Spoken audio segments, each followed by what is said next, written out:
आजकल हम देखते हैं हमारे ओल्ड एज में जो माताएं हैं, बहनें हैं, घर में पिताजी हैं, 40-50-60 की एज क्रॉस करी और उसके बाद नी में पेन चालू हो गया। डॉक्टर के पास गए, डॉक्टर ने कहा कार्टिलेज खत्म हो गया, इनका नी रिप्लेसमेंट कराना पड़ेगा। सो पेशेंट का पहला क्वेरी होता है नी रिप्लेसमेंट का मतलब क्या है सर, क्या पूरा नी काट के अलग कर देंगे?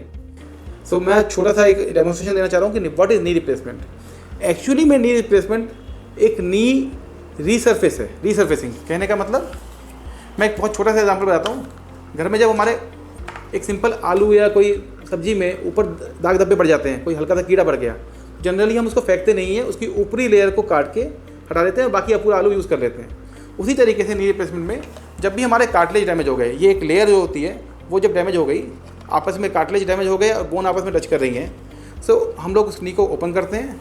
ओपन करने के बाद जो डैमेज सरफेस है, डैमेज सरफेस खाली उसको हल्का सा, उसको एक 8-9 mm का एक लेयर होता है, उसको हटा के उसको स्मूथ करते हैं और गैप बैलेंसिंग यानी कि बीच का जो लिगामेंट को बैलेंस करके उसके अंदर इस तरह का एक कंपोनेंट यहाँ फीमर में और एक कंपोनेंट टीबिया में डाल देते हैं।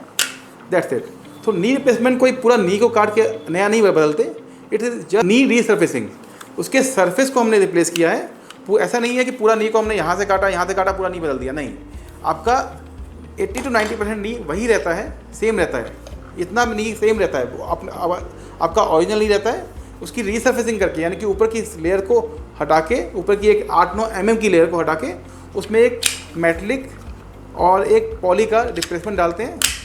और ये अब आफ्टर नी रिप्लेसमेंट जो भी हमारा मूवमेंट है वो बिटवीन द मेटल्स है, बिटवीन द पॉली एंड ये जो नी रिप्लेसमेंट के इम्प्लांट्स हैं उसके बीच में होता है।